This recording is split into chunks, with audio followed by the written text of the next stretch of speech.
This collector has ripped more Series 1 mega boxes than you could have ever imagined, which led him to completing a full master set after doing multiple trades. And it also led him to eventually selling it for a price that you will find out in the interview. But hold up, that's not all. He's also taken the risk and put thousands of dollars to authenticate some of the rarest cards that you will ever see in the Fortnite market. He also collects an array of other Fortnite collectibles, not just cards. And this is probably one of the most versatile or unique collections that you will see so far. When you understand what Fortnite meant to kids and gamers back in 2017 and 2018, but you also catch the opportunity that falls straight into your lap in 2019 when Panini and Epic Games released the first Fortnite cards, which is Panini Fortnite Series 1. The way I see it is you caught a moment in stride. This collector timing and opportunity created some of the best moments that you will see probably in Fortnite collecting history.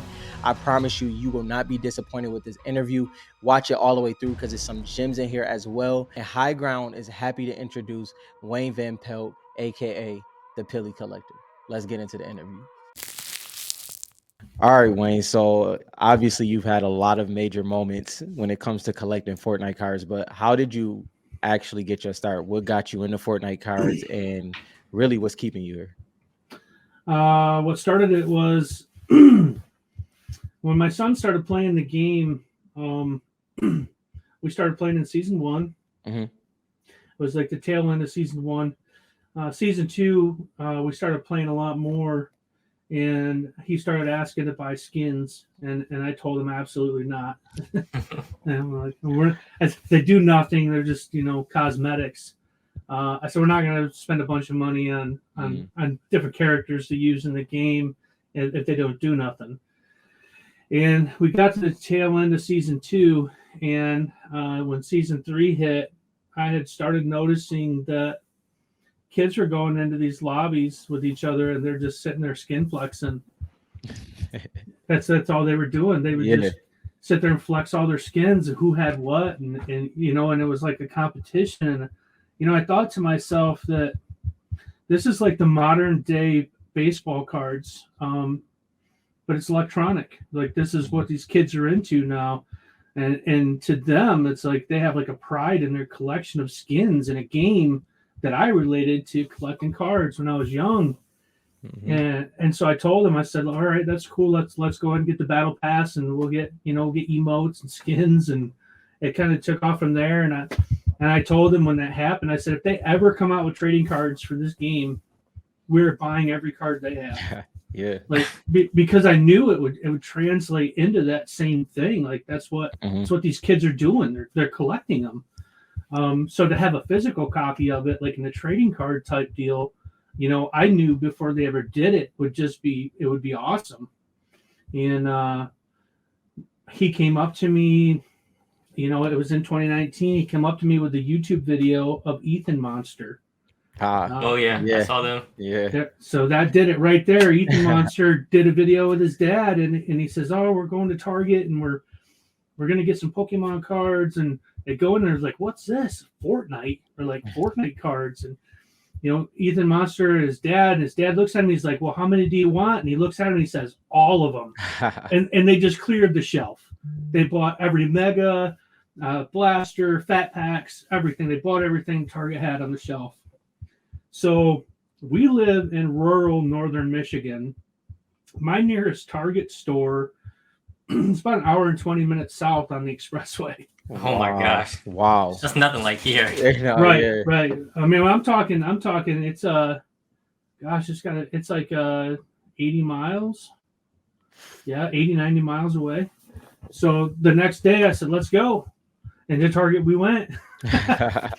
And we got to Target, and me and Silas were in there, and I'm looking at them, and sure, they were fully stocked. They had Megas, they had Blasters, they had Fat Packs, and I said, "Well, how many are we getting?" And he looks at me, and he says, "All of them."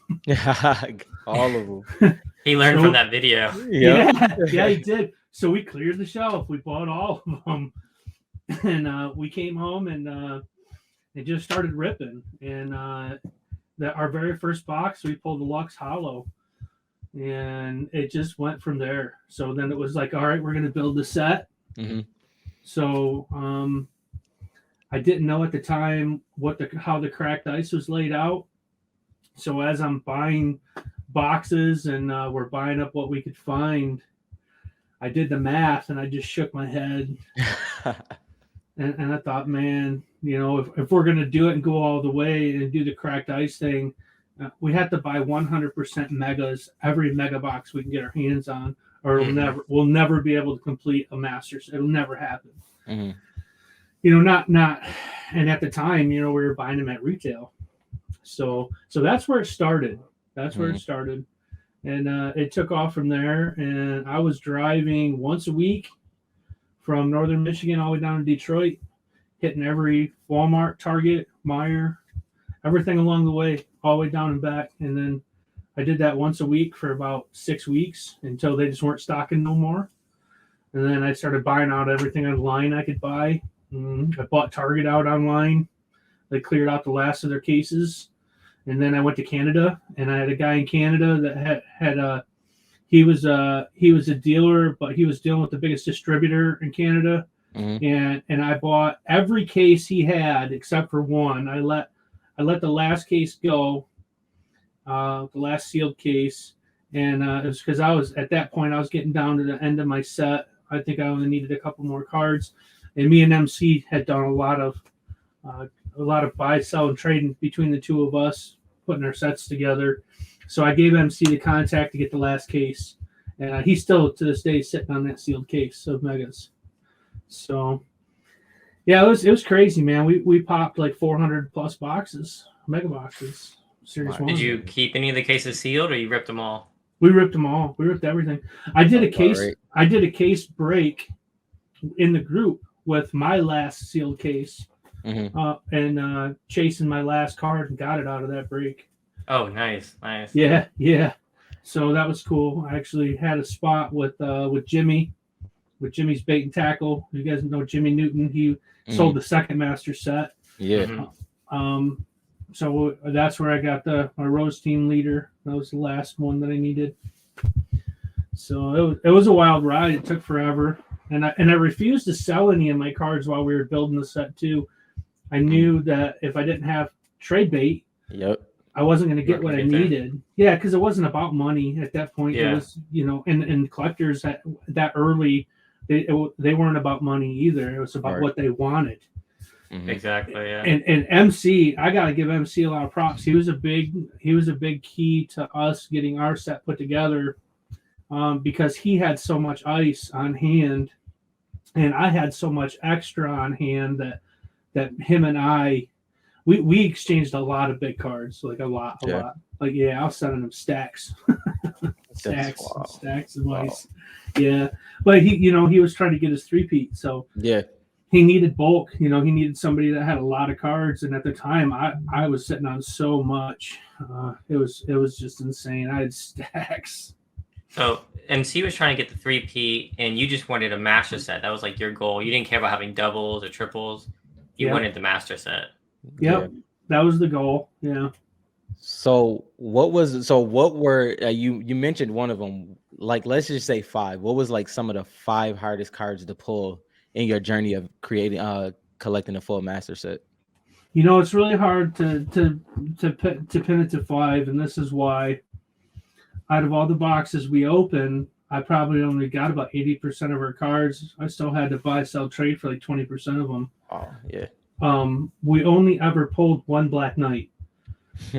We never pulled more than one, or else I probably would have sat on it. But out of all the megas we opened, we pulled one. Yeah, and there was 20%. We never pulled any. I never pulled what was the one Dan teased me about? It was the spatula. Oh, the patty whacker. The patty whacker. Yeah, the patty whacker. Yeah. I had to do a trade for a patty whacker. Wow. You know what I mean? So to say which ones are the rarest, it's really hard to say that. We still don't know right now if the pop count on the ice is equal. Or if there are short printed ice within the ice. We still, I don't think we have enough information right now to say, not to say 100% for sure. Right. Yeah. So I mean, the same thing is for the hollows too, right? Because you went through a lot of hollows. and it's just everyone's like the it was so rare to pull anything.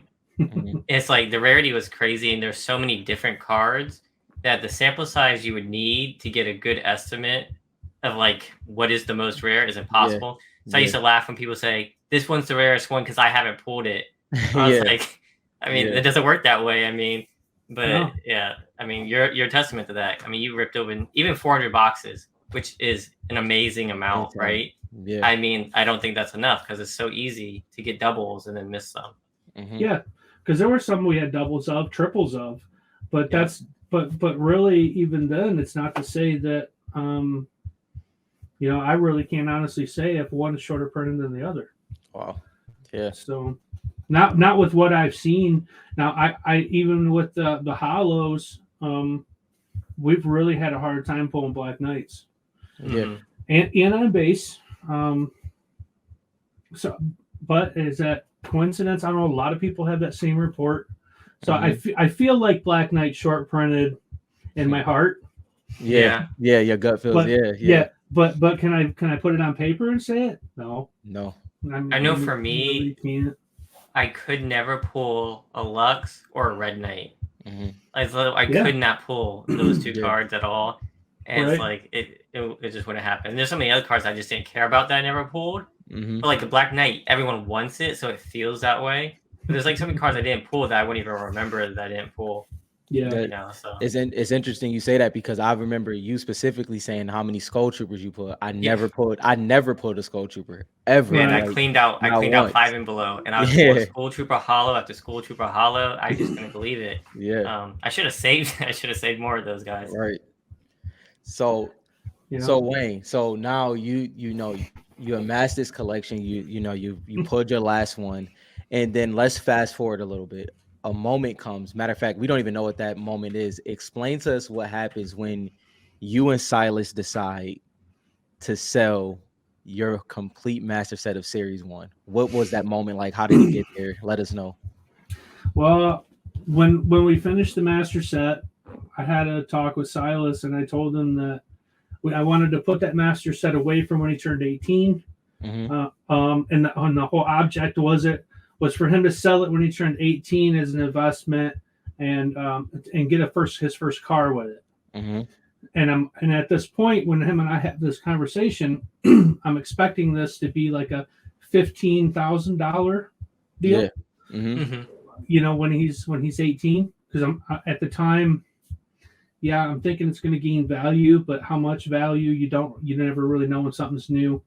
And then when things really took off, then me and Silas had to talk. And so and then I told him, I said maybe we should consider going ahead and letting it go, and then we can reinvest along the way. And he says, okay, I want $1 million, Dad. I said, yeah. I said, I hear you, buddy, but you might be waiting until you're 18 to get $1 million. I said, but really, at the time, I felt like I could get like 225 if I broke it down, and I put the price out there to a buyer had contacted me, and he said, hey, are you serious about selling it? Because I think that I should probably go ahead and buy it if I can. It's going to cost too much to put one together. Wow. And I told him, I said, yeah, I think we're willing to move on it. And then I actually had a second buyer approach me at the same time. So here I am sitting with the master set, and I got two guys that are seriously interested in purchasing it. And at the same time, Jimmy had contacted me and said, hey, if your buyer backs out or if you have another buyer, is there any way you can get me hooked up? I think I'm wanting to move my set too. So this all takes place at the same time, and I'm like, all right. and initially when I came up with the price, I came up with the price of $175,000 on the set. And the buyer that I was working with at the time, he says, whoa, I thought maybe we were going to come in at like 125. He says, so can I sleep on it? And I said, yeah, that's fine. If you want to sleep on it, there's no problem there. I'm not in a big rush, but I think that I am going to make a move because this felt right at the time to do it. Yeah. I had a $10,000 investment and a lot of time, but still cash out. I was 10 grand out. So looking at, when you're looking at on boxes, because Yeah. you said you were driving yeah, 80 miles, 90 miles. So right. Yeah. Like how much were you tracking money wise? Because I wasn't tracking it to the penny. That's Yeah. because I didn't want my wife to know how much I was spending. I'm sure she was fine at the end of it. Oh yeah, she's fine. She knew it was more for him, so it was kind of a cool deal. But yeah, so he slept on it and he come in at 125 and I backed out at 125 and shipped out my Black Knight Hollow the next day. Mm. And I told him, yeah, we just can't do 125. I'm gonna hold off. I'm just gonna break the set down and then I'm probably gonna pull 225 on it. And then he hit the whoa button on me. Yeah. And he's like, hey, can I reconsider? And I said, yeah, but I got I'm at 175 though. And I told him that now that depends on the Black Knight I just sent out because I sent the Hollow out and I felt like it was going to come back possible 10 at Beckett. And I went Beckett with it. I said, if it comes back as a pristine, then, we'll probably renegotiate the 175. Right. Because at the time, there, and still right now, there is no pristine Black Knight Hollow. Mm-hmm. So it came back 9.5. So we set up the deal, did the 175. As soon as the deal went through, I kind of made the marriage for Jimmy and Wade to do their deal. And it all kind of fell into place for them too. And both sets kind of technically got moved at the same time, but nobody knew what was going on. And the only reason I mentioned them is they went public about who bought their stuff and all that. So I don't mind mentioning it, but I was glad to see them guys, manage to do their deal, and it was just insane. Really. I mean, looking at the market now, y'all probably sold at the best time. Yeah. Mm-hmm. Yeah. We're still going to regret it. Yeah, I was about to say, with that said, you're probably going to regret it. I mean, how hard was it for you to let go? I mean, it's a lot of money, but like, I know I've got some rare stuff that like people have asked me. It's like, I don't know what I would sell it for. Like, even if someone would sell, even if it goes up online cheaper, it's just like, I wouldn't sell it for that. You know what I mean? Yeah, I agree. I got stuff like that too. Yeah. So it's kind of like, it's got to be hard. It's got to be hard regardless. Oh, it was. And even for him, he was young and he's still young, but he understands that it kind of paved the way for him to do a lot of other stuff. And, he's when he hits 18, he's set. So, what do you do? I mean, you make decisions in life, especially when it comes to collectibles, what you're going to keep, what you're going to let go, how you're going to do it. It's not all an investment because we love the cards. And I mean, I hated letting the Black Knights go because I knew I might never get another one. So now I just buy every hollow and base I can to make up for it. Yes, that sounds about right. Yeah. So try to help me on the timeline here because I can't remember. I've been in the group a long time too. You were in the group before me, I believe. Because when I found out about the megas late because my first pack was at a 7-Eleven free card pack. All I got was screenshots, so I was like, no, never mind. And I didn't watch YouTube, so I didn't see the cracked dice until later. But like I was like you, once I saw the cracked dice, I was all in. But so for you, when you sold that, was it before you discovered the prototypes, or was it after? Okay, so here's the timeline on that one, and this is gonna freak you out, right? I was waiting at my house for a FedEx delivery with the first group of prototypes that I bought while I was sitting here with the rental car to head to the buyer to drop off the master set. Okay. Wow. Literally, I almost left a day late because I didn't think that the delivery was going to make it here that day.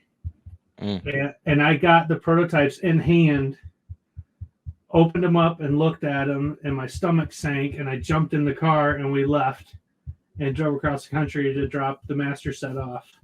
So while I'm doing in the middle of the deal on the master set, I'm also finding out that these prototypes are real and they existed. And I felt once I saw them, felt them, smelt them, Mm-hmm. they were legit. If somebody faked them, they were good, real good. And not only were they good, but Panini needed to know somebody was doing it because they were too good. Yeah. Yeah, the machinery to be able to do that, you would have to. That's right. You could tell the printing process, the paper, everything was right, And other than there was some changes, obviously. Like I knew that there was different skins. I knew, and I didn't catch the Epic logo at first. That was something that I noticed as I was investigating the cards and going through the checklists and like trying to figure out what was what with them. And I knew that the guy I had bought them from had more. Initially, I'd only bought like 60 cards. And once I realized what was going on, I contacted him back and I negotiated the deal to buy everything he had. So, and I told him, I said, I'll take everything you got. It's whatever. If you want to sell your whole collection, I'll take everything. And is that how you worded it? So, like his whole collection, like real cards and prototypes? No, just all the cards that he got from that deal. Everything that had a silhouette logo on it. Because when I contacted it back, I asked if the rest of his cards had that silhouette logo, even the cards that were released that weren't changed. And he says, yeah, all of them have that. I said, I'll take all of them. If you want to sell them, I'll take everything. And he did. He sold them to me. So I remember distinctively, and we weren't talking before, but when you posted that into the group, I was like, no, there is no Renegade Raider. And then I was like, it clicked, and I was like, wait a minute. So we were messaging, and you're like, I'm doing all this stuff. I'm getting them verified, and like I'm gonna put some for sale on the group at some point. So I told my wife, I said, I gotta get some money ready because I'm getting that Renegade Raider. Way out of my budget. I can't blame you, but like I was like, I don't know how much he was gonna put out for that Renegade Raider, but I was like, I'm going for it. I had 2 Renegades.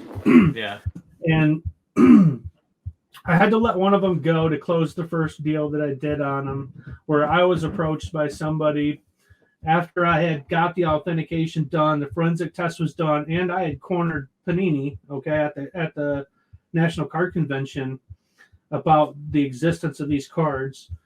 Because a lot of people are like, oh, well, can't they sue you? This and that. I took these cards to Panini in person, literally. So if there was ever going to be an issue, they would have taken action at that point. Once they saw physically I had them, and, I offered them back to them. I have emails. I told Panini, I said, hey, if you guys want it back, I'll give them back to you. We can work out a trade deal or something. I wasn't just going to do it out of the kindness of my heart because I had too much money tied into it. But, they could have popped me some sealed cases for a year or something, and I'd have hooked them up. But they wouldn't even respond to me. Literally, they would not speak to me. They wouldn't respond. They wouldn't talk about them. It wasn't until I was at the Nationals, and I don't want to give the guy's name away, but he's high up. Okay, he is a manager at Panini, and I don't want to burn the guy. He didn't want to tell me nothing, but I told him, and when I had him in hand, and we were face to face at the convention, and I told him, I said, if you guys didn't make these, there's a counterfeiter out there. He's good, because I have the forensic report that says that he used the same printing plates you guys used. Because when I did the test, I had to pick a card. So I picked a card that had a prototype and a release version that was not changed, okay? Because them cards, I figured, would have had to have been the same printing plates, right? They wouldn't change that printing plate for a card like that. So if the release version matched the prototype version, then that's what I was looking for. And I used Brainiac. Brainiac was the card that I sent in. And when it come back, it was identical. Everything was the ink, the printing plate, everything was there. So when I told Panini that, then he shook his head no. He says, no, because he didn't want me going down the counterfeit road. So he stopped me right in my tracks, and he says, there was a print run made for Epic Games, during the creative process that was not intended for release. Interesting. So this was probably So that was something for them to this. review. Yeah, so these cards were made, that Panini made these to show to Epic while they were making the cards or presenting them to them. Like, these were the prototype cards made. This was what they were going to make. And then they made a bunch of changes. So one thing they did, they went uniform on all of the they went uniform on the pictures of the characters. Like, some of them were zoomed out and some were zoomed in. Like on the backs of the cards, especially, you could see like more of the legs of the character all the way down below the knee. They did away with that and took all the close-up images on the backs of the cards too. So they changed a bunch of the images that way. And then there were a bunch of image files that changed. There were a lot of the characters that they took from the prototypes and they changed for the final set were season 1 skins. Like in order, season 1 skins were in the prototype set, but they didn't get released, which Renegade Raider is one of them. So, and I had the checklists, even like the checklist cards for the prototype set. I have those checklist cards. That's got Renegade Raider on it, and so I know who was swapped for who. Like, Peely wasn't even in the original set. Wow. Yeah, he wasn't even going to be a card in Series 1. That's interesting. Yeah, that's really interesting. And so, you don't think they picked the skins per skin which have to be in there? You thought that, hey, we don't want season 1 in there.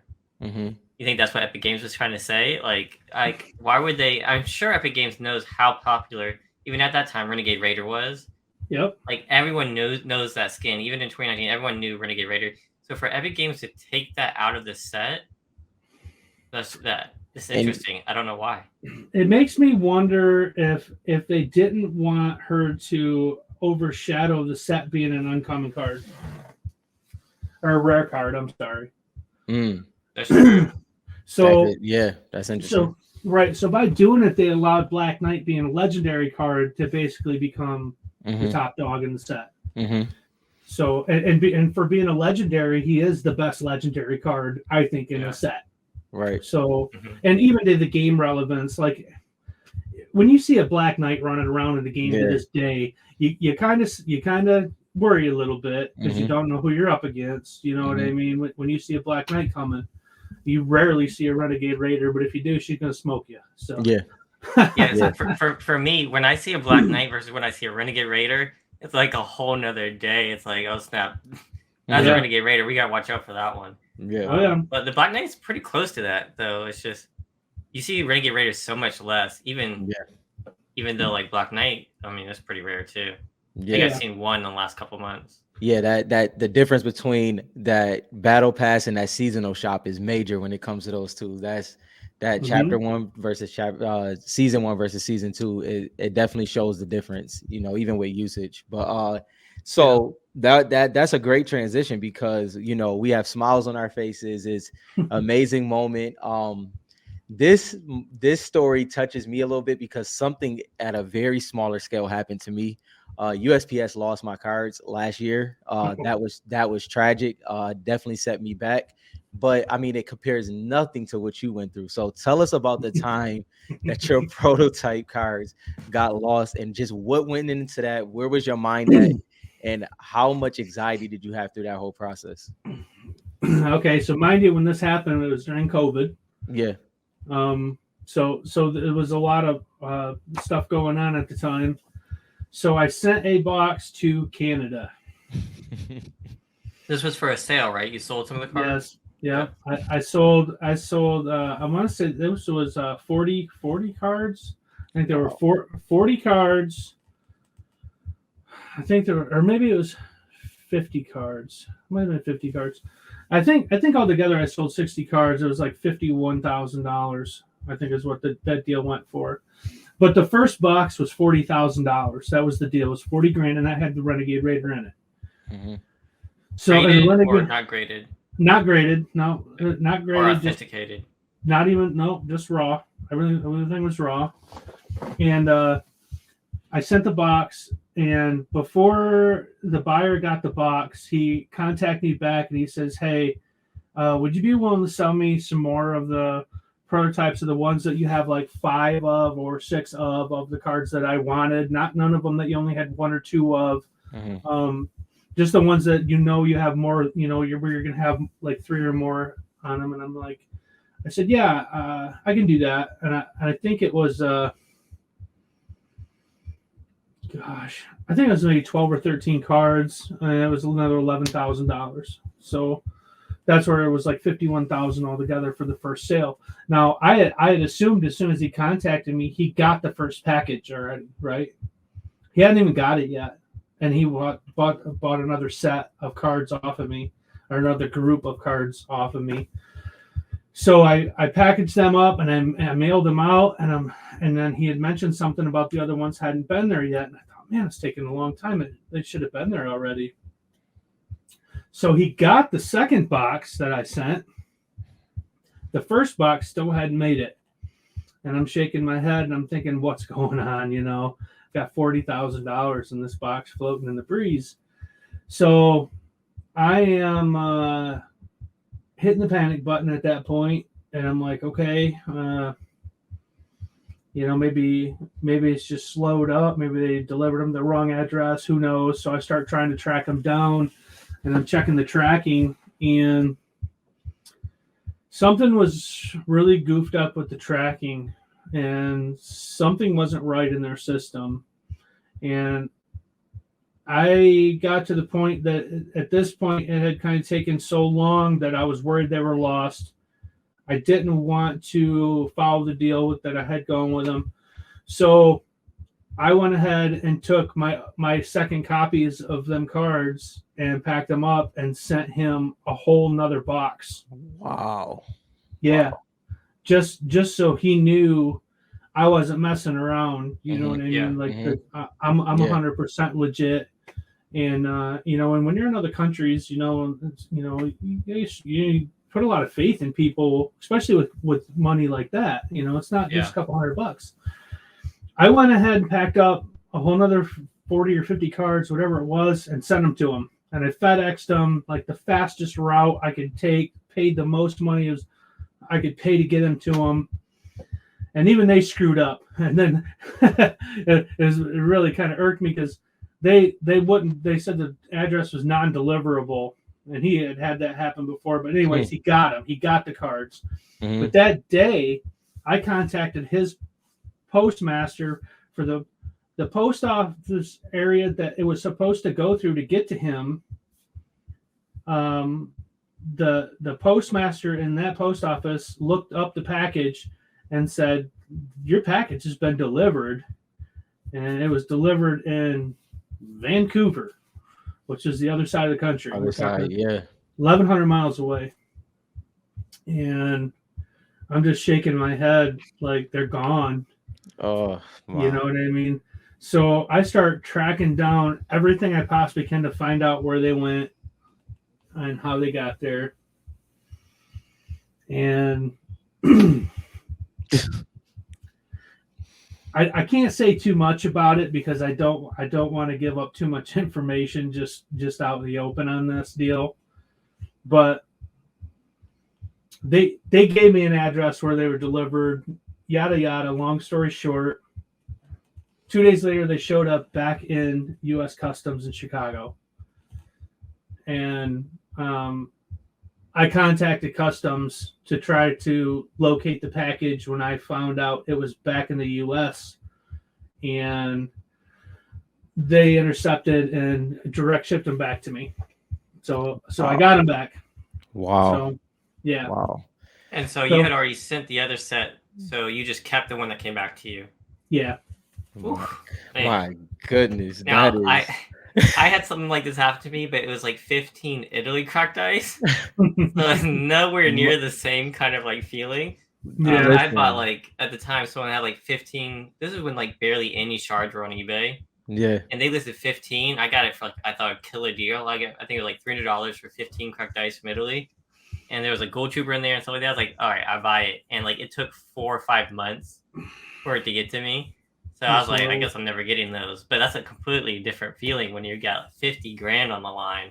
Yeah. It's like, and your reputation. You got to think, if the whole deal would have went south, then it would have been a big scar on me personally. Because even if the seller believed me and whatever, it still would look bad on me if a package like that wouldn't have made it. Had I not sent the second package, and I just told them if the other package ends up making it there, I just trust you to send it back to me. That's it. That's all I could do. And you handled it perfectly. Like that's like what you have to do. Especially in a hobby like this. I was lucky I could, because that's true. What were the odds? I actually only would sell him cards that I had more than that I had at least 2 of. Right. So had I sold them any one of ones, I could not have even replaced them. Yeah, 100%. So now that story being said, that's going to answer some more questions you guys are going to have here in a few minutes. Interesting. So that was scary. So the whole mailing of the prototypes is it's off the table. Yeah.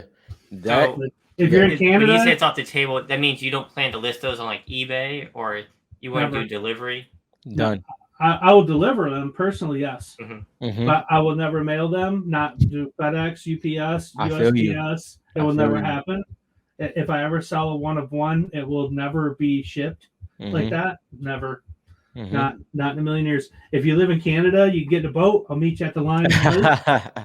We'll high five, hand to hand it, go on our way. I will do that. Yeah. We can meet at the Grand Canyon or something, at the border or whatever, We'll figure something out, but they won't get shipped. Yeah. Is there so for FortniteCards.com, I was curious, is there any chance that you have like a listing of all the cards? Is that something we could list on our website, or are you not comfortable doing that? I put the list out there in the group. Yeah, I couldn't remember. There is a post that I've made in the past that you can scroll through. If you go to my icon, you look at all my posts. Yeah. There is one where I put a printout up of every prototype that I had and how many of them. Yeah. So whether I had 1 of or 5 of or 8 of, there were a few that had like 6, 7, 8. There were a lot that had 1, 2, or 3. Right. And obviously there was never a full set. I think I'm 2 cards short of having a loading screen set. That's interesting. Yeah, I got loading screens too. Everything. Yeah. That so this is like, obviously we've been in this for a while. Dylan had questions, I had questions, and we've seen you answer so many questions in the Fortnite community. Is there any misconceptions or things that people think that is, weird about the prototype cards that you want to want to talk about? Obviously, if I was you, I wouldn't care, but just in general, is there anything that you would want to touch on? And before you answer that real quick, is just from the high ground side of it. I was there when he came out with these, and I remember I found articles, not through Wayne, like he didn't send me out looking for this kind of stuff. I had no cards, nothing like that, but like I was always doing research, and I found a news article, and it had the pictures of the prototypes that were different than the cards that came out.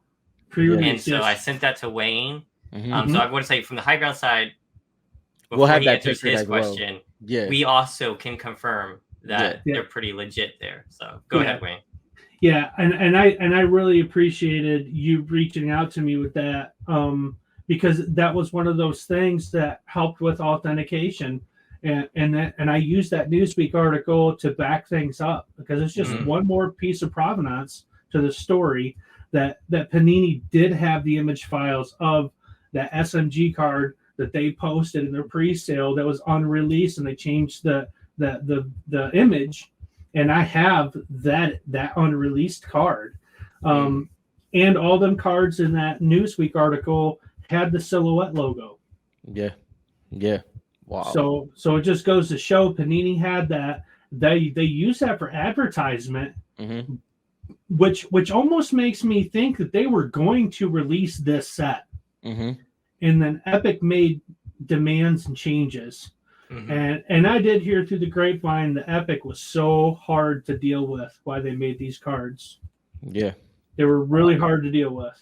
So but you know, Epic is a tight company, and they are hard to deal with. But look at what they're doing, you know. Right. I mean, so it's kind of to be expected. Yeah. Yeah, they have really high standards for their design and to keep their branding on point. So I can see why. Yeah. Yeah, but to me, these are, I guess, when people say one thing I want to address, like you were talking about, Rob, was when people say, "Oh, what's the difference?" Oh, the Epic logo. Compare that to a shadowless Charizard. Yep, that's perfect. Perfect. What's the difference? Oh, it doesn't have shading around the box, but look at the value difference in that card because of that. Yeah. Right. And not to mention that, you know, that then that's a shorter print for whatever reason that happened. This is a very similar thing with the Silhouette logo. Yeah.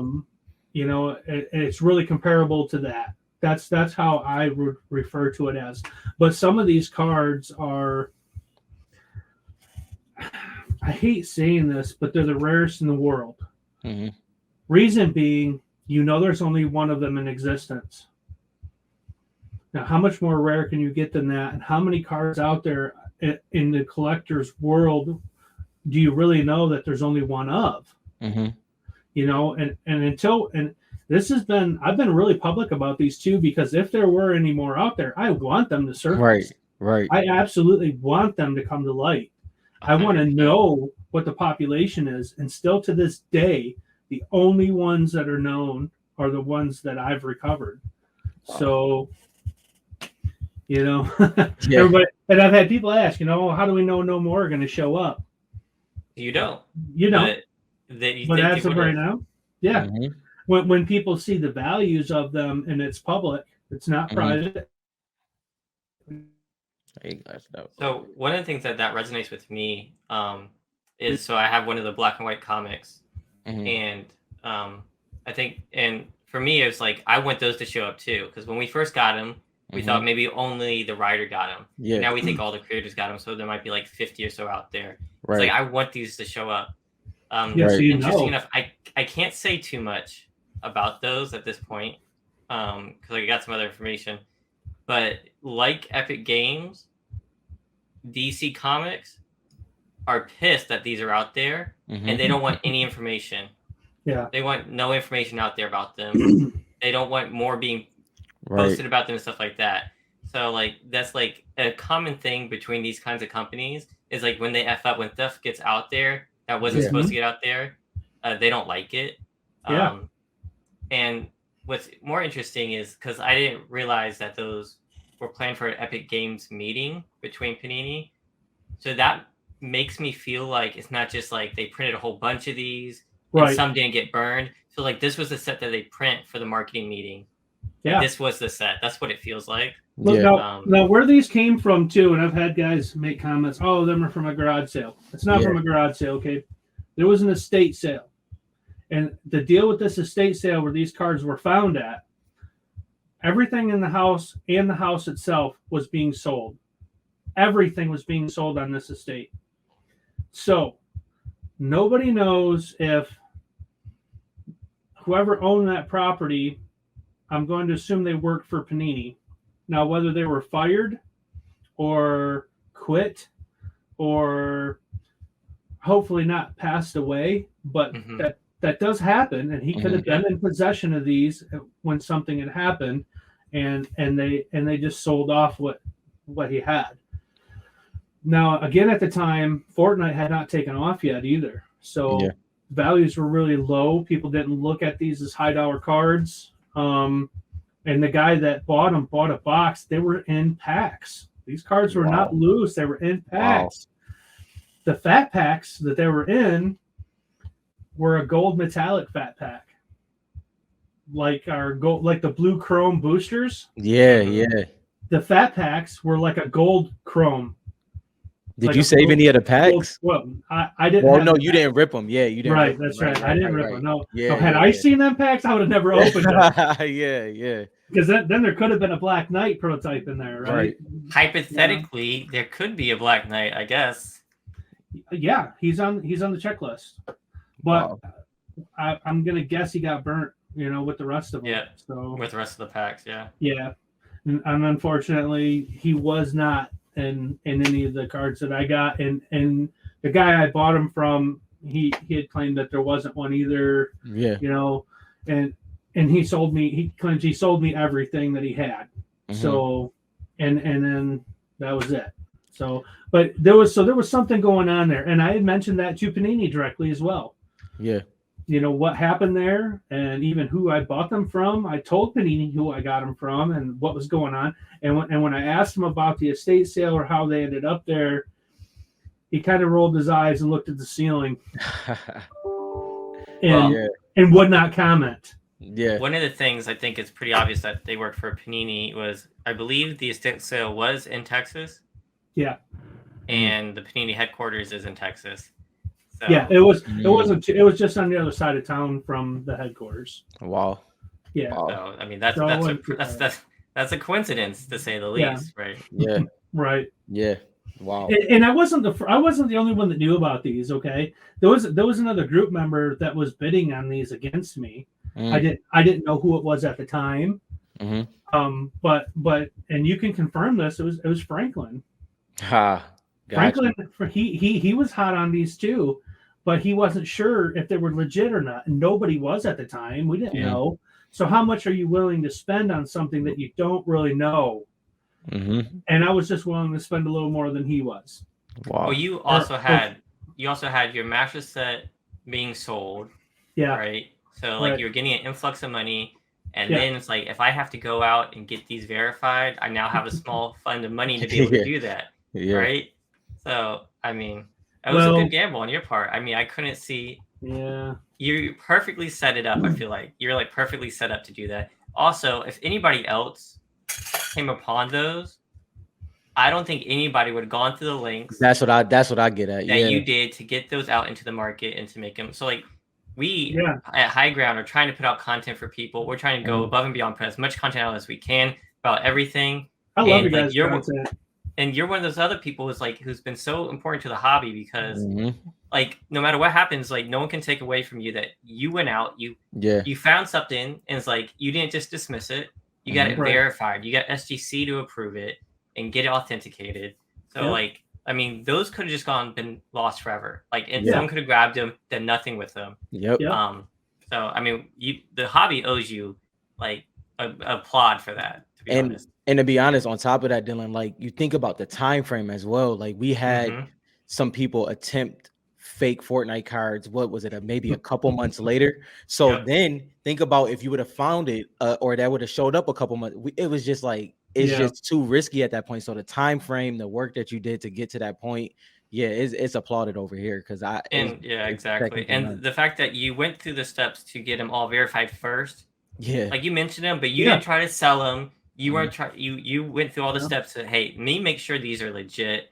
Talk about them for a little bit, and then slowly start to sell some. Yeah, it would have been reckless and irresponsible for me to try to sell any of them cards before I knew 100% that they were made by Panini and legit. Yeah. So and I would have never have tried to do that, and I refused to sell them. I had many offers. Good offers. I had people offering me $5,000 for the Renegade Raider before I authenticated them. Wow.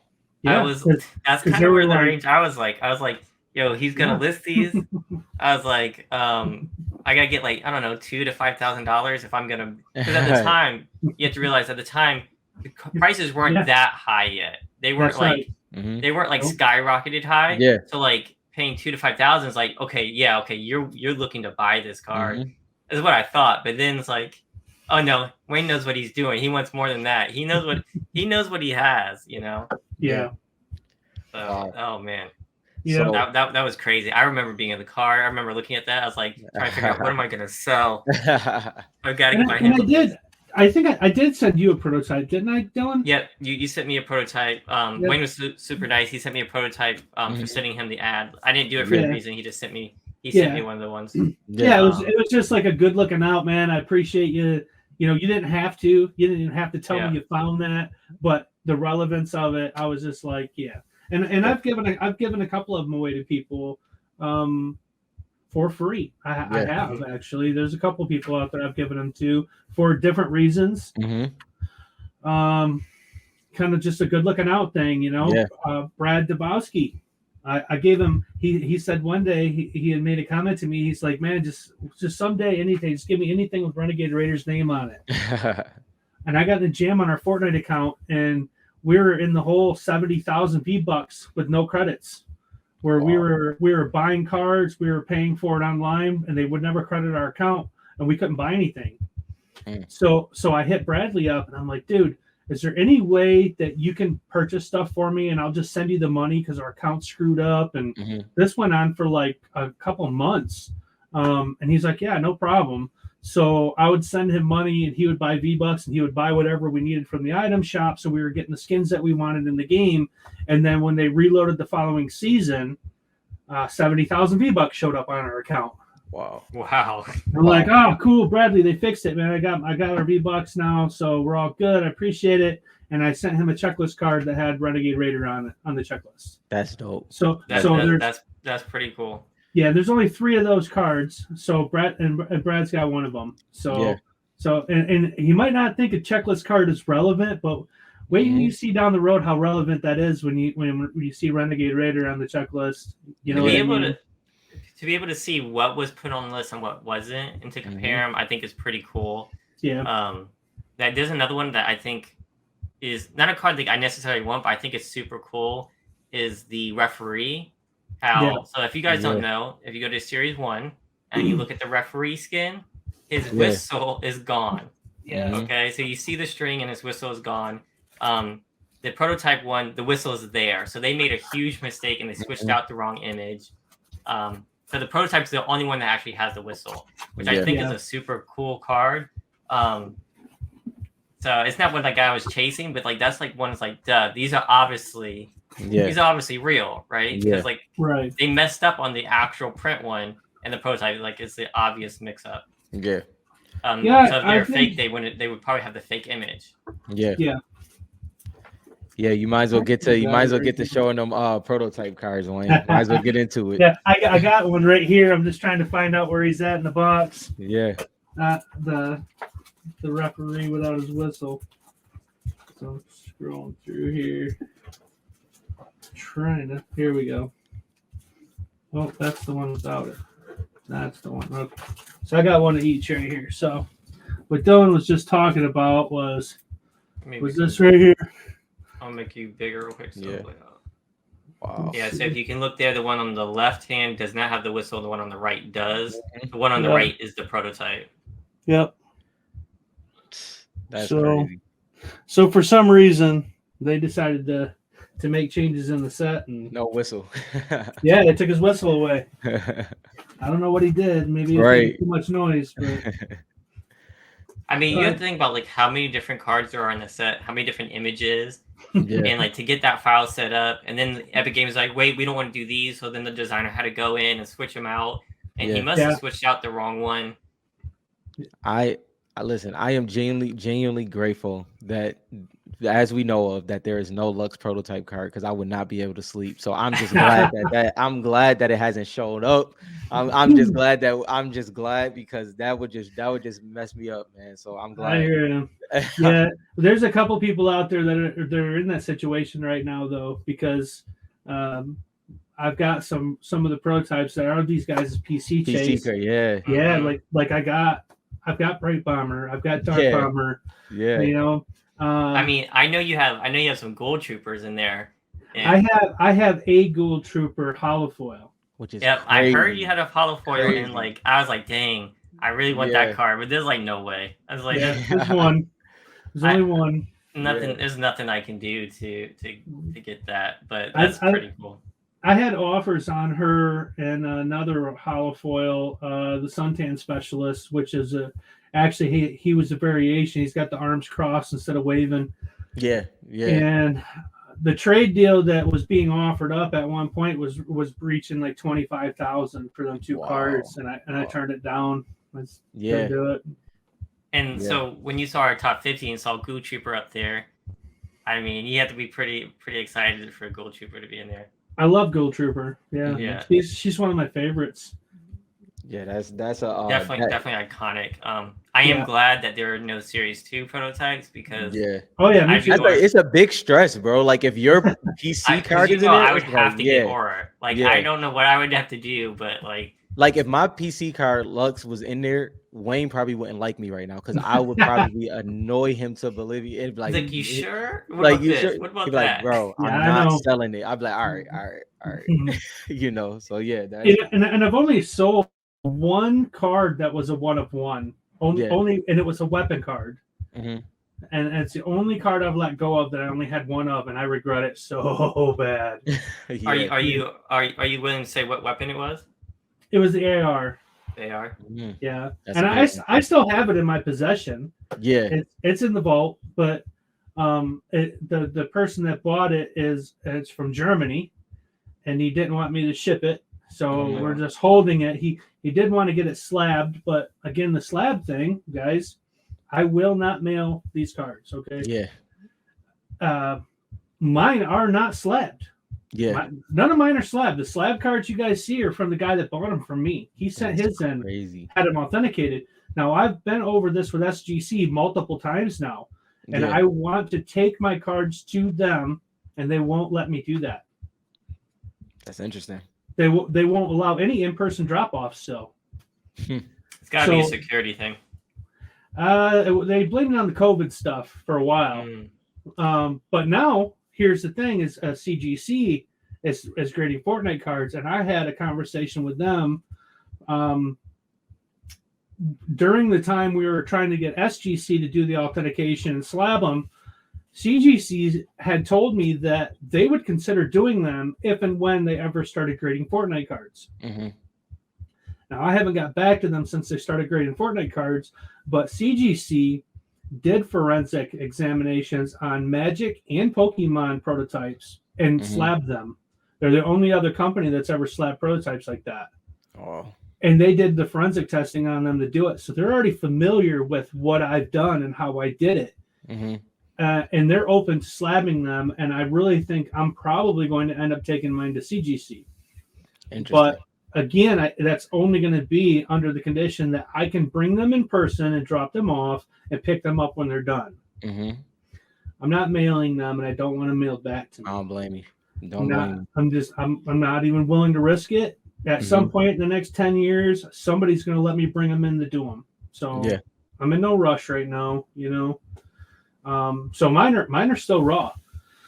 And the guy that bought the other ones, he mailed them. Now that was risky. That was so risky. And he's lost boxes of cards before through FedEx, UPS. He's lost them. He's had it happen. He's gone through exactly what we've gone through, and he was sweating bullets. Oh, he was sweating bullets the whole time, and I was too. I'm like, oh man, because you're not going to get them back again for $50,000. Yeah, you know?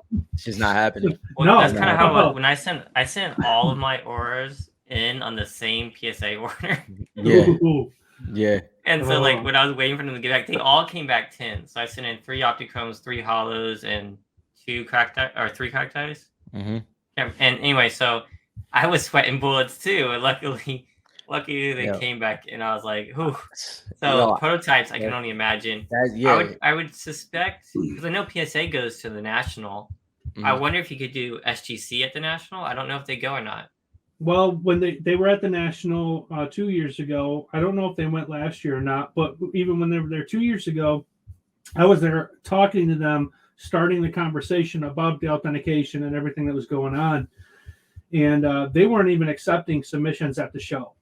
Yeah, they were actually just there to promote and market. Yeah, that's it. They're promoting, marketing. They were doing big giveaways. They were doing free breaks to anybody that joined their mailing list. And we actually got in on a couple of my son and my daughter both got in on breaks at CGC or SGC, at the National. Mm-hmm. So that was kind of cool, But yeah, so that's kind of what's going on right now with the prototypes. I'm sitting on them.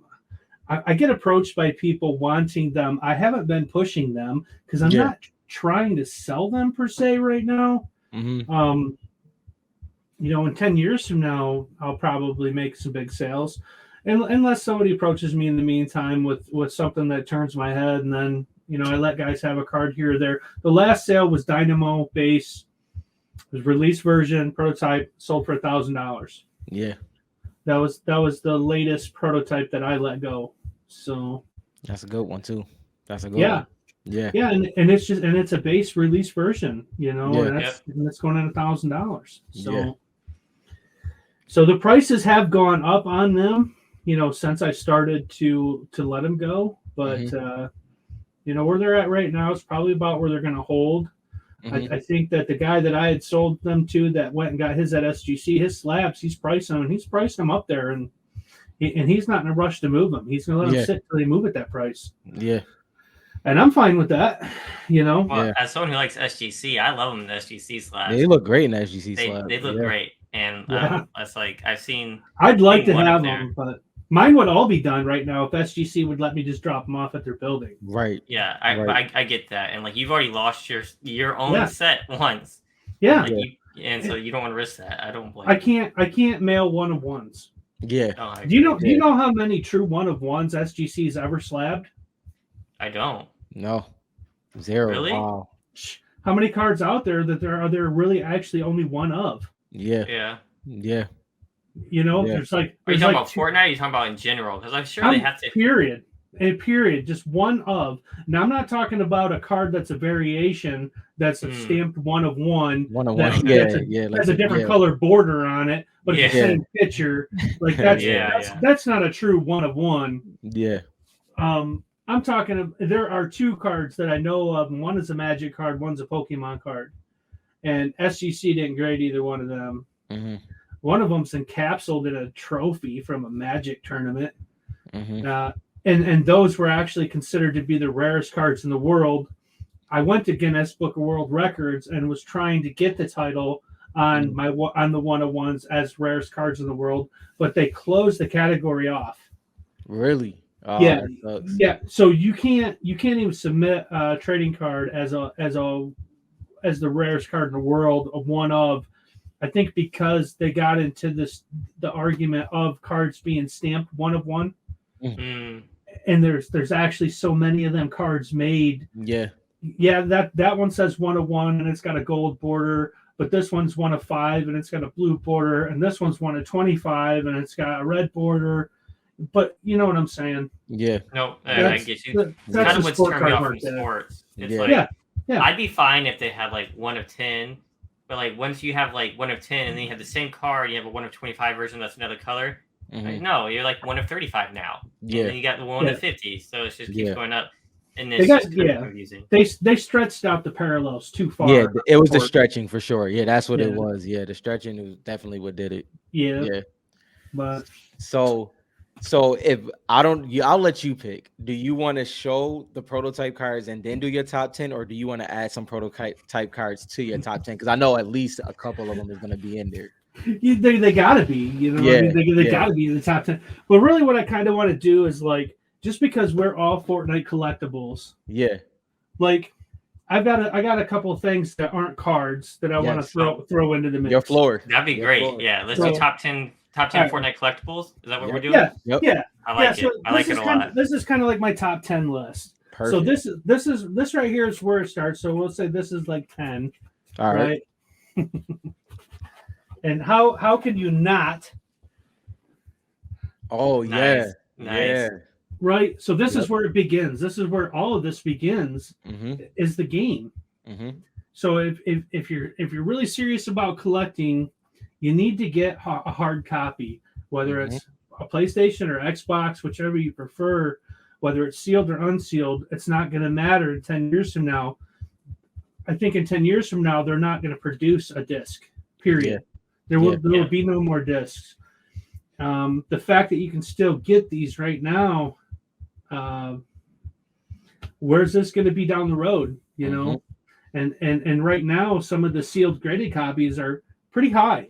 You know, pretty expensive. They're expensive. So you got to have a hard copy. So this is one of my favorites. I like the PlayStation 1. So got to have one of those. Now you guys know that I'm a Peely guy. Yeah. Right. Yep. So you know I'm a Peely guy. This right here is one of my favorites. Okay. I don't know how blurry I can get that. So we see some words and we see a sketch of fish sticks and Peely. All right, so this was the handwritten letter with the sketch from Karina Bastos. Oh, now that's dope. That's dope. She did Peely and fish stick. She made both of these for Epic Games. Wow. So when I had her do the autographs, she did that for me. So this is like a personal Fortnite favorite for me, where that's her sketch. That where else are you gonna get something like that? You know what I mean? I like that a lot. That's literally the creator of Fish Stick and Peely. And there's something else going on here. Okay, she's mentioned Fish Stick's hat to me on multiple occasions. I don't know why. Really? There's some relevance to this hat. I don't know. I need to look into it more. But for some reason, she's mentioned that hat. I'm gonna have to write this down and figure out. Yeah. I don't know where or why, but that's definitely been brought up many times. So interesting. Yeah.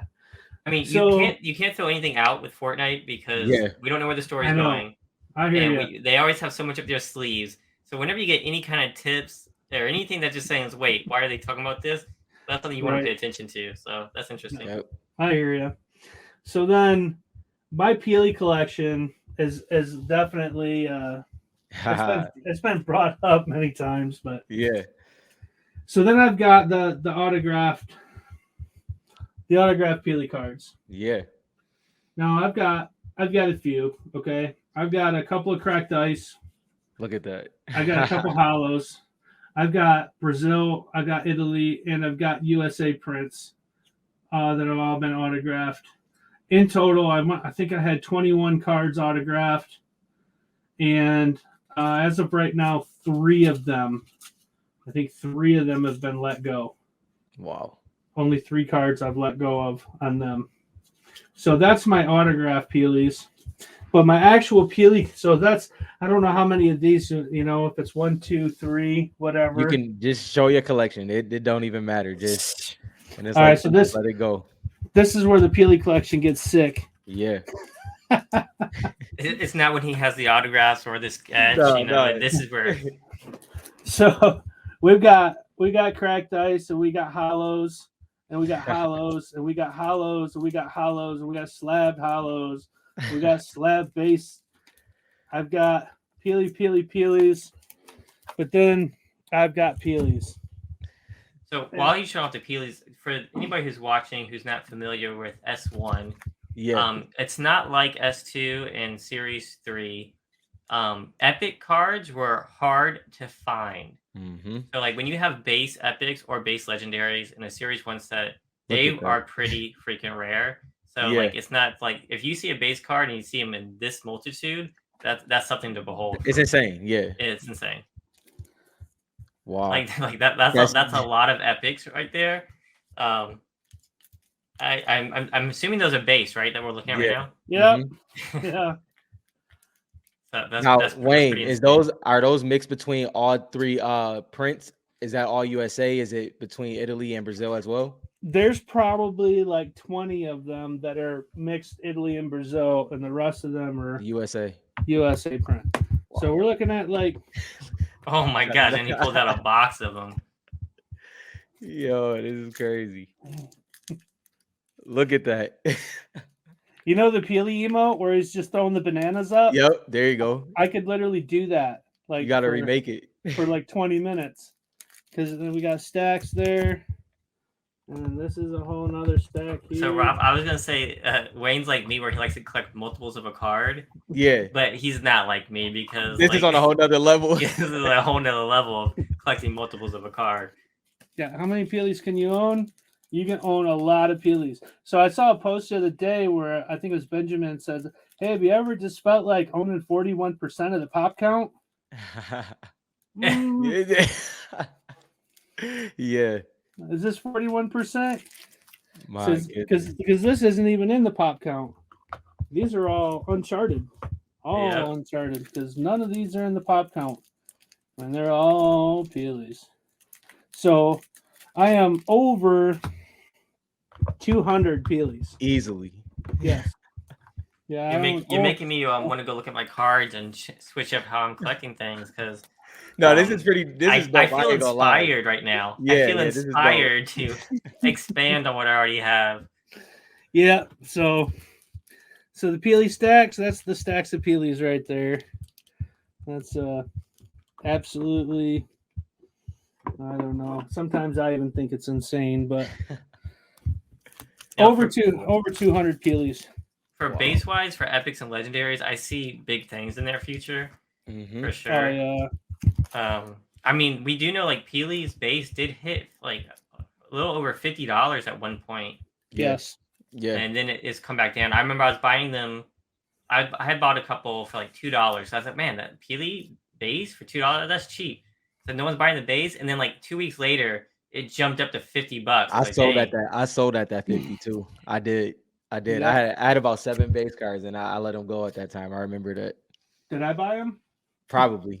Like I probably can look back on my eBay. I'm pretty sure you did. So those right there are all Peelies. All Peely cards. Wow. That's crazy. Yeah, I'm well over 200 on Peelies. That's what we call Peely bricks right there. Yeah, them are Peely bricks for sure. Yeah.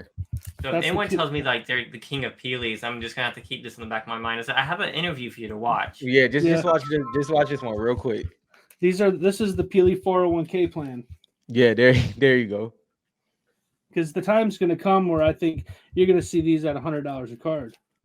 For sure, no doubt. I can see it for sure. Yeah, Series 1. Maybe even just raw. Yeah, raw. I think it'll be $100 a card raw. It's going to be, 5 years, 10 years from now, but it's going to happen. Yeah, Peely's one of them characters that's just loved in the game, even though everybody's not wearing it, and they don't. They might pick another skin as their favorite over Peely, but I'm telling you, everybody's got a soft spot for Peely. I mean, he's the banana man. He's iconic for sure. He's very iconic, and he plays a lot of big roles in the game. Yeah. So, and then after my Peelies, I'd say Ghoul is probably my next favorite, and I like Ghoul. She's one of my favorites. Yeah. And these are my Ghouls. Wow. Yeah. So now I have a small Ghoul collection as well. And again, you've put it to shame. I won't even bring up my collection of Ghouls. I just got all my hollows too. I don't even know how many hollows I got here. I got a few hollows over. Let's see. And these are pretty much all US. 2, 3. I got 4 over US hollows. I think I've got 6 Brazil hollows, and I think 3 Italy's, but them aren't in this box. These are all base, all US Ghouls. Same with the stack. That's an impressive number of base Ghoul Troopers, and I know from someone who buys. Like that's one of the only base cards that I like to buy is Ghoul Trooper. Just be how rare Series 1 was, and I like that skin so much. And I have a binder, a 9-page, 9 of them on a binder page. Yeah. I've got some graded, but that I don't have stacks on stacks, so I might have to change what I'm doing here. Now, personally, me, that was the one that I did pull a lot when I was ripping. So that one, I do have a good amount of Ghouls as well. Definitely not like that. She seems to be super hard to PSA 10, though. Yeah. There's something about the top edge on her hollows that everybody has trouble getting a good solid 10 on her. Most of the ones I got are pretty clean. But Ghoul, like my top 4, Ghoul, Peely, Ghoul, Skull Trooper. Same thing with Skull Trooper. Now, not as many of him. Poster there too. Yeah. Yeah, that's like the OG poster. Yep. So these are that's my stack of Skull Troopers. My goodness. So, and there's a bunch of hollows in here too. I don't know how many hollows I got in this one. I know that one's US hollow. I thought I had 3 other hollows too. I think they're in my other stuff because they had gotten expensive at one point. Mm-hmm. I remember that. I pulled them out of the box. Yeah, I pulled them out of the box. I had a bunch, but once they hit like 200 per hollow, I was selling them. Mm-hmm. Not me. Not Wayne. Wayne holds out for those big dollars. Yeah, because Skull Trooper and Ghoul Trooper were like 2 of the really big ones in the 100%. game, early in the game too. So anybody who played early on knows how important they were. And I think in the long term, it's going to be, Peely, Skull Trooper, Ghoul Trooper, and Black Knight, right? Yep. Completely agree. So, Black Knight. Look at that. The Black Knights. I know I've sold you some Black Knights in the past. I think I sold you my Italy PSA 10 one, I think. Now, like Dylan did before, while Wayne is doing this, like we talked about all the other base cards, but this is actually crazy. Like if y'all don't know, the Black Knight base card, like pulling that, especially in any condition, was a win. But having this many is pretty insane. So for those who weren't there, I sold Black Knight base cards for upwards of $600 to $800 raw at the height. Yep. So when you're looking at how many he has here, just remember, like, that's how much they were going for at the height. Now, the market's down a little bit right now, but even so, like, these are not cheap cards. Wow. Yeah.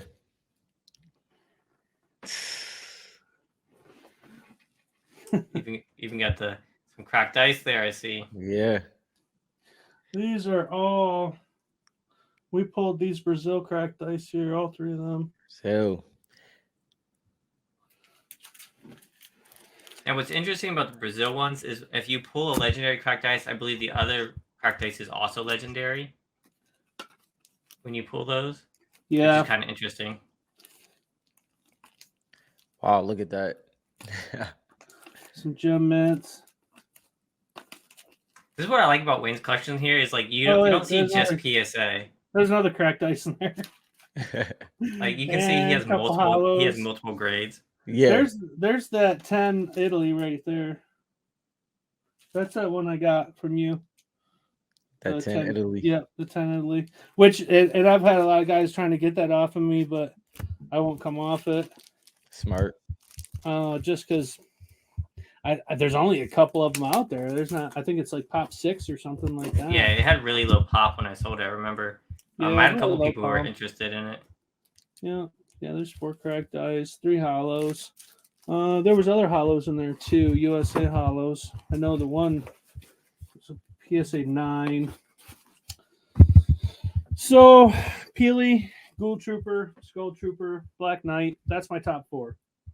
And that's why I collect them the way I do, because they're my top 4. You know what I mean? They're like, there was no top 1. It's like the top 4. So. Yeah. But that's what, when we made our top 50 list, it's so hard. It's like, I know. It's like, when people say like, oh, this beat that. I mean, not technically, you have to give something a number. Like your top cards are your top cards. You know what I mean? Like, can I pick between Ghoul Trooper and Aura? Me personally, it's really, really hard, right?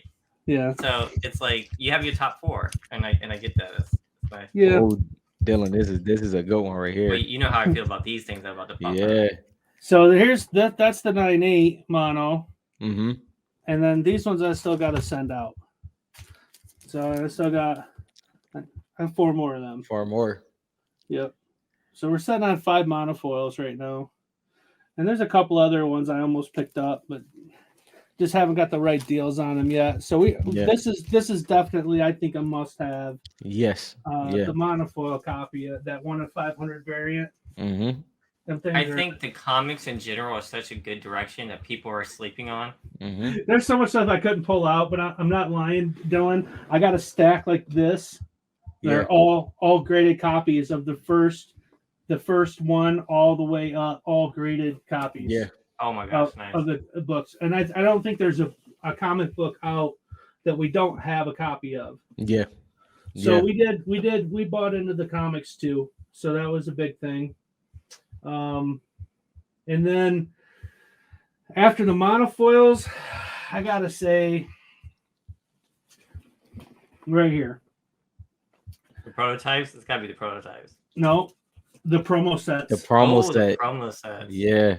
All the promo sets. So we got Series 1, Series 2, and both Series 3. And for those that don't know, there's 2 Series 3 promo sets. Yep. So you were one of the ones who got your hands on the laser promo set. Oh, yeah. Yeah, buddy. Nice. Yeah. I didn't grab one of those. I don't know if they're still available. Had to.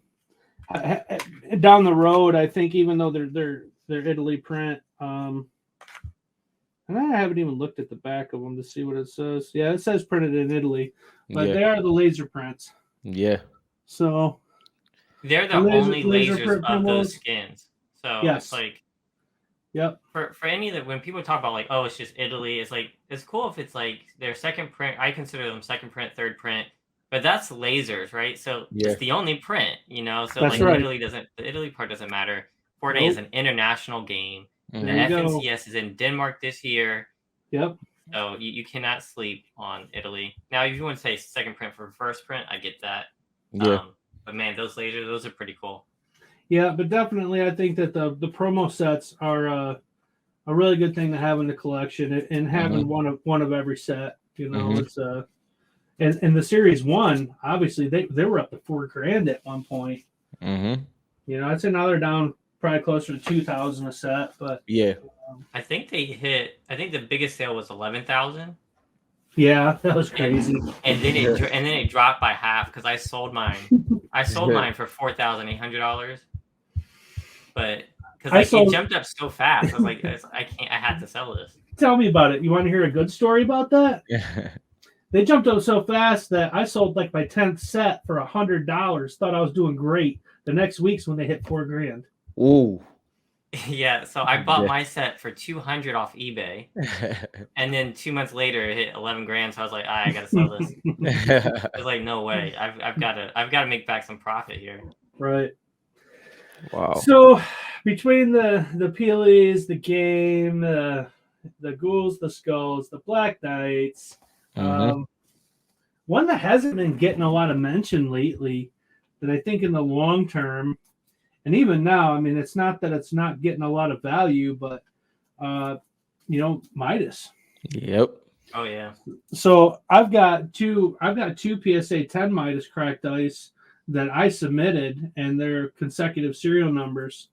And I pulled both of these myself. So I got really lucky on my pulls on the Series 3. And them are definitely a good long-term hold. Correct me if I'm wrong. You were one of the first to pull the Midas cracked ice, right? Yep. Yeah. I remember that. I went so hard on boxes in the beginning, and I to this day have not pulled a single PC card from Series 3. Yeah. I pretty much gave up. I bought everything off of eBay. So I'm waiting on the Midases. I still don't have any cracked ice Midases. I'm gonna get them eventually. Yeah. I got really lucky. I mean, they're still going at $1,000 a card. Yeah. Which is that's nothing to laugh at. No. In the first few months of the card releasing, because Black Knight cracked ice are selling at $50 when they release. You know what I mean? So and if you look at the pop and if you add that up, I mean, we're at like 100, right? So yeah, it's probably up there somewhere. Yeah. Yeah. So I mean, that alone means that market is already worth 100,000. For just Midas, and I don't know if any of the other cards are coming close to that type of market. Yeah, right. The market value. So Midas is definitely that card for Series 3. Right. One I still don't have yet. You have one, right, Rob? Oh no, I moved that. Yeah, I moved it because I got a PSA 9. I did. That was one of the ones that I wanted a PSA 10 in. That was one of those ones, especially the laser as well. You know how I feel about the laser. So yeah, those is good cards though. All right, and then we got Recon Expert, Oh man, my and goodness. she's a 101. There's the only copy I've got of her. Oh man. So Wow. and So and that was a hot skin, and they've just recently re-released her this year. yeah, so she was in the one of the item skins, shop. kind of like Renegade Raider, that never came back out. Yes. And so like everyone thought she was super, super, super rare, and then they re-released her, and now she's Yep. getting a lot of usage because of that. Yes, she So is. not only was she rare in game, she's also rare on the card. That's crazy. Yep. Yep. And Wow. and this one here, I've had a guy hot after me for, but Aerial Assault Trooper. Yeah, buddy. That's Renegade counterpart. Yep. Yeah, that's a hot card right there, and I only have one copy of him. That's it.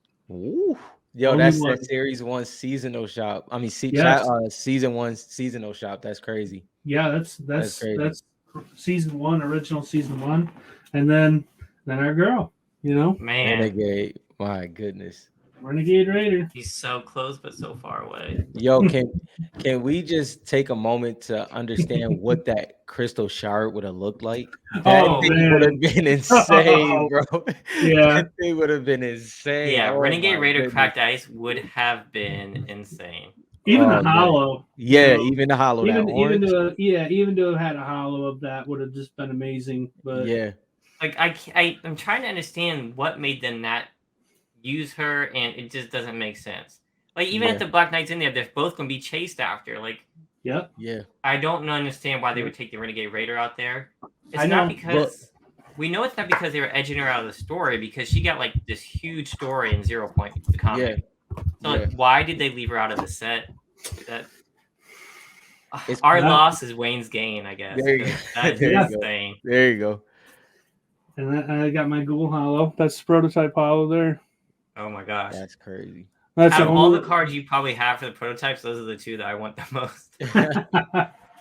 This is one of my favorite too, though. That's a good one. That's a great one. Because she's like my top 4, and then I have her prototype, and it's a hollow foil, no less.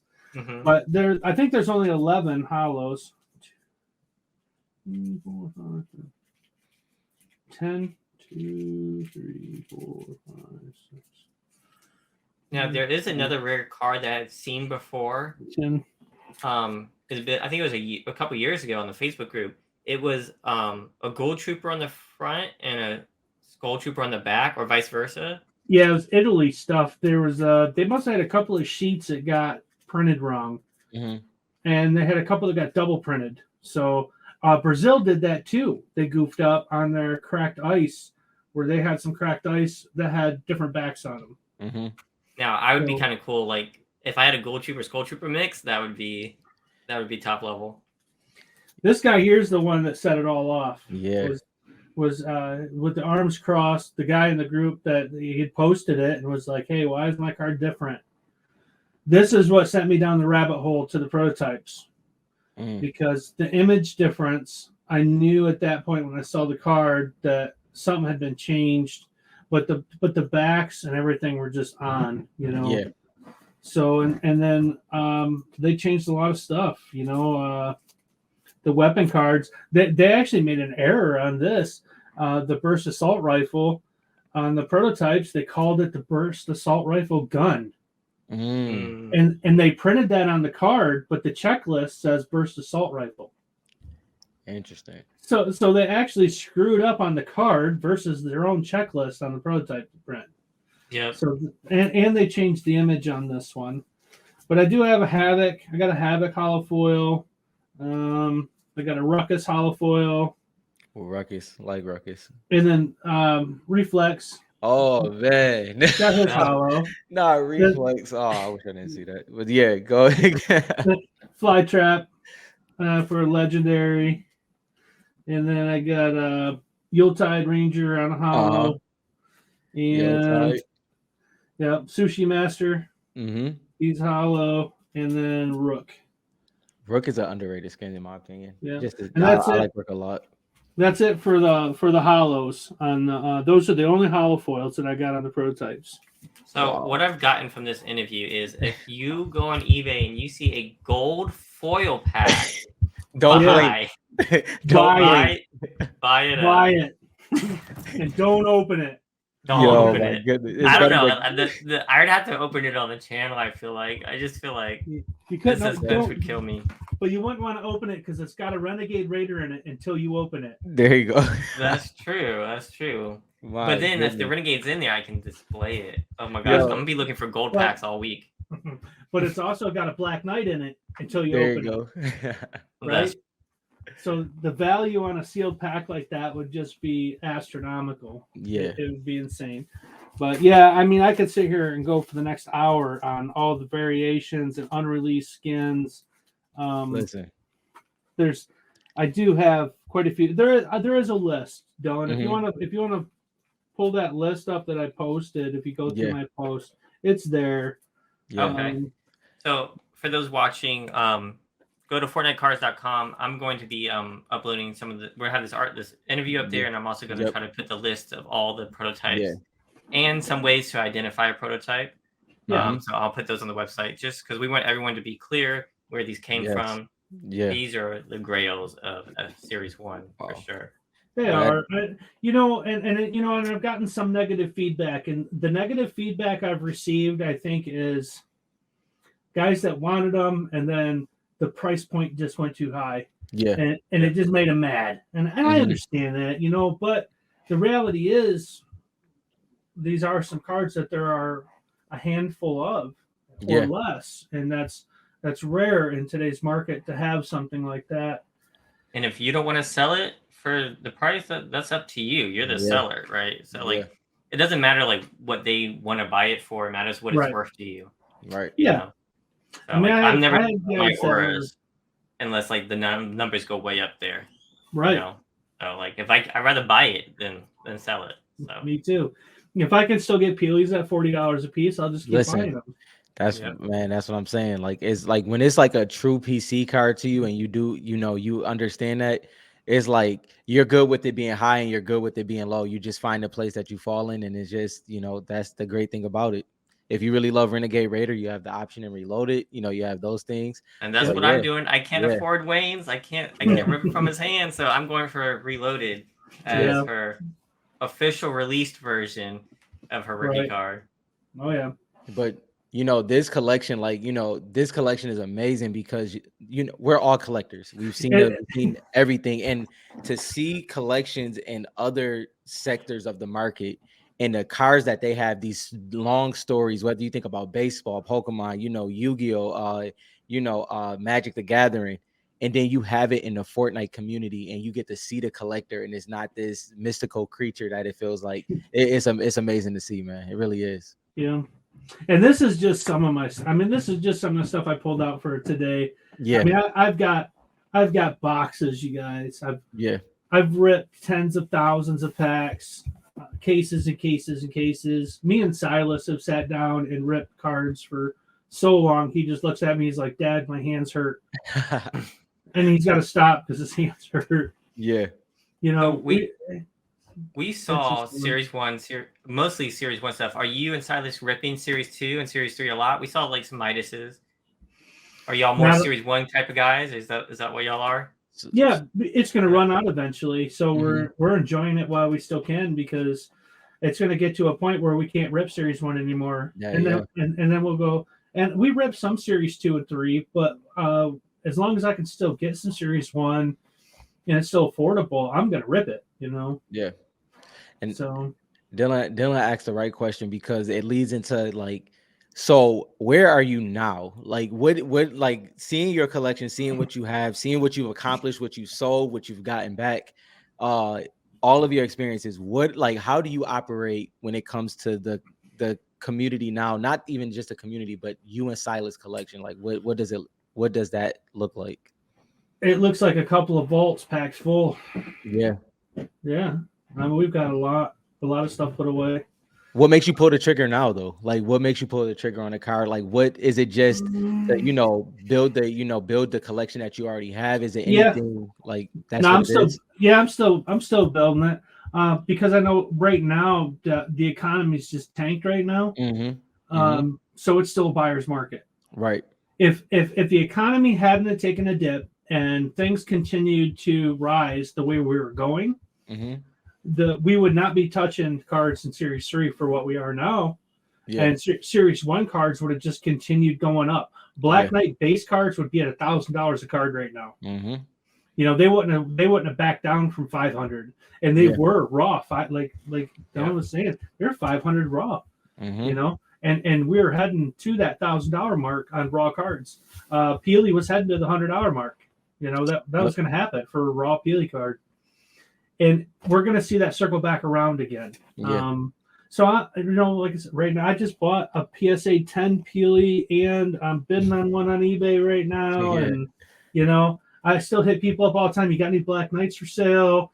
Like, I mean, there's still like my top 4. I'm still poking and picking at them. I will. I'll buy Black Knight, Skull Trooper, Ghoul Trooper. Oh, I just won a Skull Trooper the other day too. It was one of the cheapest ones I've gotten too, and it was like $27. Yeah.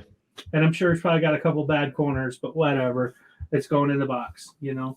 And I'll keep buying them as long as the market is where it is. When it starts to spike back up, then maybe I'll hold off only because I've got so many. Mm-hmm. But I will get to a selling point. I'm thinking 10-year is my selling point right now. Mm-hmm. Like I'll sit on everything I got mostly until, you know, probably about 10 years from now. We're gonna see Fortnite continue to grow. Like this market is barely even. We're seeing a fraction of what the potential. There's so many people involved in the game. There's so many young people involved in the game that years down the road, you know, when we're seeing our 25th anniversary of Fortnite, it's going to be insanity, you guys. Yeah. You know, really, it's going to be absolute insanity.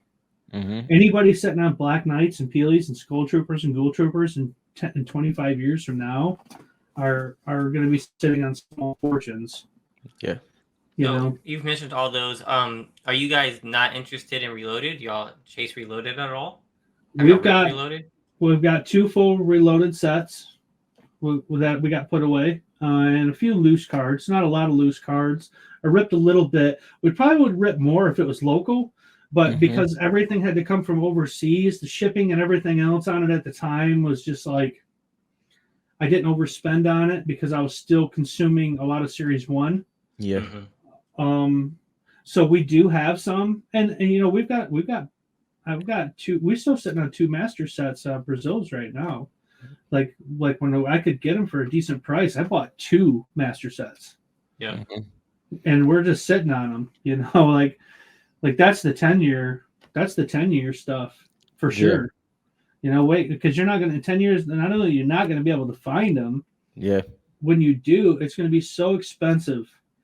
You know, guys are going to look back like we've already looked back and said, man, I should have bought every Black Knight I could. There you go. At $50, and we were all crying when they went to $250 a card, and we should have bought everything on eBay at that time. And and everybody's going to say the same thing about the Brazil cards.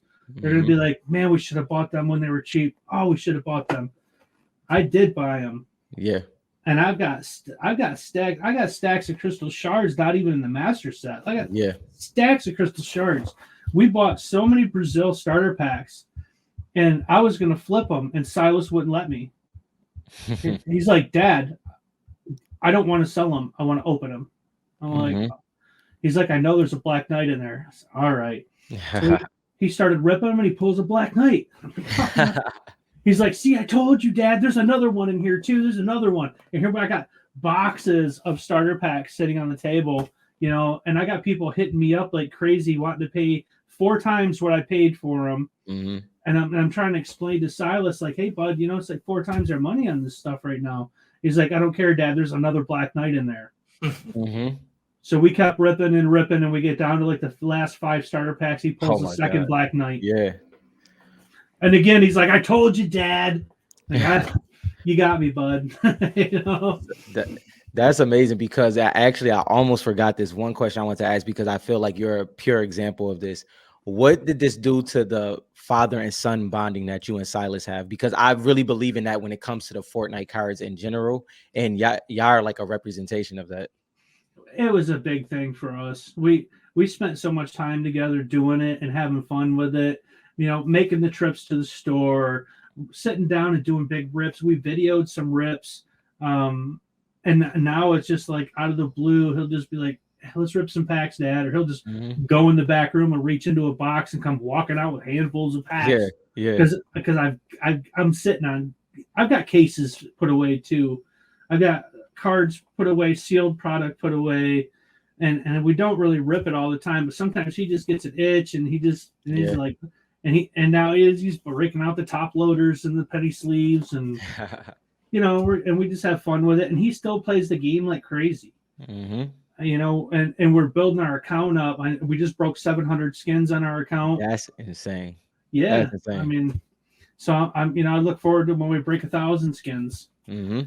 And I don't care what he does with it down the road. When he gets older and he doesn't play anymore and he wants to sell the account, that's going to be, and again, in 5-10 years from now, I mean, people are doing it now, but when he's done with it, the assets I'm leaving him with all this too is, there's so much real value to it, and honestly, I think it's just going to continue to grow.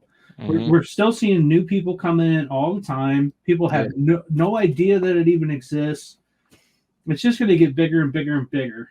I don't see this being a thing where it's going to fade and crash because there's too many people involved in the game. Yep. It's just too well known to just crash. I just even in today's dump economy, I'm seeing higher values in Fortnite cards than Pokemon. And I can't say it's sports because sports does have them autograph cards, and right. The 101 autos and all this stuff that some of them fetch really high dollar. But when it comes down to unsigned, unnumbered cards, there are no sports cards pulling money like Fortnite. Yeah. It's just the market is crazy high given everything going on right now.